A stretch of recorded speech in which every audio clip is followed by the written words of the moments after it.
മാത്രമേ പോവുകയുള്ളൂ. ശ്രീകുമാർ, എന്തുകൊണ്ടാണ് കോൺഗ്രസും UDFും ഇക്കാര്യത്തിൽ ഉറച്ചു നിൽക്കുന്നത്? ഡീലുണ്ട് എന്ന് പറഞ്ഞുകൊണ്ട് എല്ലാ നേതാക്കളും ഒരേ സ്വരത്തിൽ ഇതിന് മാത്രം ഇത്രമാത്രം പ്രാധാന്യം കൊടുക്കുന്നത്?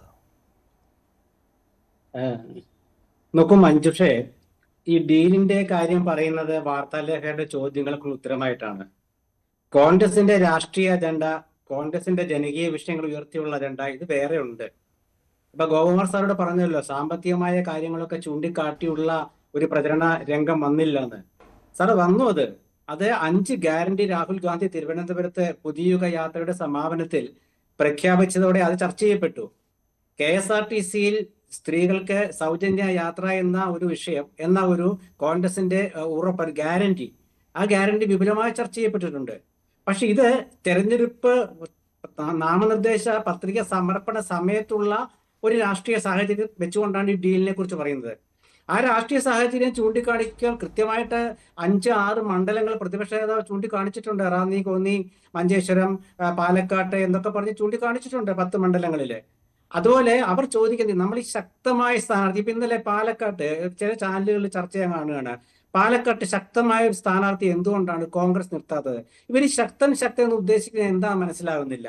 അത് തിരുവനന്തപുരത്ത് ശിവൻകുട്ടി പറയാ എതിരാളി ദുർബലനാണ് കോൺഗ്രസ്. അങ്ങനെയാണെങ്കിൽ പാലക്കാട് മറ്റൊരു കാര്യം പറയുന്നുണ്ട്, പിന്നെ LDFന്റെ സ്ഥാനാർത്ഥി ശക്തനല്ല എന്ന് പറയുന്നത് എന്തുകൊണ്ടാണ്? അങ്ങനെയും പറയുന്നുണ്ടല്ലോ. അതുകൊണ്ടാണ് അവിടെ ഡീൽ ആരോപണവും കൊണ്ടുവന്നിരിക്കുന്നത്. അല്ല, ഞാൻ മഞ്ജുഷ പറഞ്ഞു വരുമ്പോഴേക്ക് അത് മഞ്ജുഷ പറഞ്ഞുകൊണ്ടാണ്. അത് ശക്തൻ എന്ന് പറഞ്ഞ് ഞാൻ അതിലേക്കാ വരുന്നത്. അതായത് പാർട്ടിയാണ് ശക്തം, ചിഹ്നമാണ് ശക്തി. കോൺഗ്രസിന്റെ ചിഹ്നം, CPMന്റെ ചിഹ്നം, BJPയുടെ ചിഹ്നം, ഈ 3 ചിഹ്നങ്ങളാണ് ശക്തി എന്ന് പറയുന്നത്. അല്ലാണ്ട് മനുഷ്യരല്ലല്ലോ.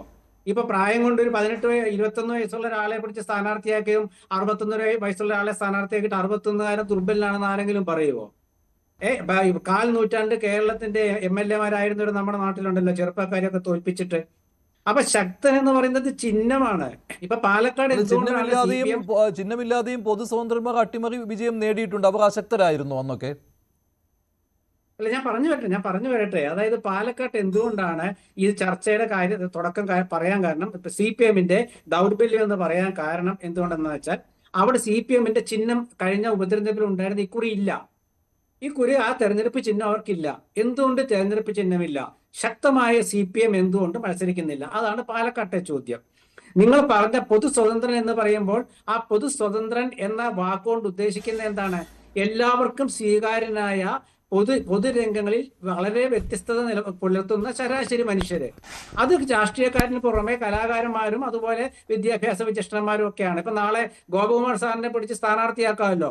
അപ്പൊ സാറിനെ സ്ഥാനാർത്ഥിയാക്കുമ്പോൾ ആ സ്റ്റാർ പോരാ എന്നുള്ള ചിന്തയിൽ പണ്ട് ഡോക്ടർ എന്നെ കരിയുമാണ് AK ആന്റണിക്കെതിരെ മത്സരിച്ച്, ഓർമ്മയുണ്ടോ? തിരൂരങ്ങാടിയിലെ ഡോക്ടർ എന്നെ കരിയാണ് ശക്തമായ സ്ഥാനാർത്ഥിയായത്. ഒരു പൊതു സ്വതന്ത്രനായിരുന്നു. പാർട്ടി ചിഹ്നത്തിലല്ല മത്സരിച്ചത്. തിരൂരങ്ങാടിയിലെ കുഞ്ഞാലിക്കുട്ടി രാജിവെച്ചിട്ട് 77 AK ആന്റണിയെ മുഖ്യമന്ത്രിയാക്കാനായിട്ട് 70കളുടെ തുടക്കത്തിൽ, മറ്റേ അവസാനത്തില്.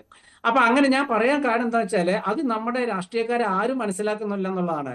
ഇപ്പൊ ശബരിനാഥൻ എന്ന് പറയുന്നത് ആ ചിഹ്നം, അവിടെ ശബരിനാഥനിലൂടെ ആ ചിഹ്നം വരുമ്പോൾ ശബരിനാഥനെ ആരെങ്കിലും ചെറിയ സ്ഥാനാർത്ഥിയാന്ന് പറഞ്ഞാൽ എന്താ അർത്ഥമുള്ളത്? കാരണം അദ്ദേഹം മന്ത്രിയായില്ലേ MLA ആയാലാണ് ശരി, അവര് മന്ത്രിയാകുന്നതാണോ കാര്യം? ശിവൻകുട്ടി പറയുന്നത് വിദ്യാഭ്യാസ തൊഴിൽ മന്ത്രിക്കെതിരെ BJPയുടെ സംസ്ഥാന പ്രസിഡന്റ് രാജീവ് ചന്ദ്രശേഖർ മത്സരിക്കുന്നു. രാജീവ് ചന്ദ്രശേഖരനെക്കാട്ടിലും രാഷ്ട്രീയ പാരമ്പര്യമുള്ള ആളാണ് ശബരിനാഥൻ. അത് മനസ്സിലാക്കൂ. ഇതൊന്നും നമ്മൾ മനസ്സിലാക്കാതെ ചുമ്മാ നമ്മൾ വ്യക്തികളെ നോക്കി സാധാരണക്കാർ പറയുന്ന പോലെ നമ്മൾ ചർച്ചയിൽ പറയാൻ എനിക്ക് ആഗ്രഹമില്ല. അതുകൊണ്ടാണ് ഞാൻ പറഞ്ഞത്, UDFന്റെ രാഷ്ട്രീയ അജണ്ട ജനകീയ വിഷയങ്ങളാണ്. അത് ചർച്ച ചെയ്ത് കഴിഞ്ഞിട്ട് ഇലക്ഷന്റെ നാമനിർദ്ദേശ പത്രിക സമർപ്പണ സമയത്തേക്ക് എത്തി. പിന്നെ ഇപ്പൊ ചർച്ച ചെയ്യുന്നത് രാഷ്ട്രീയമായ ചില നിലപാടുകളും സാഹചര്യങ്ങളും.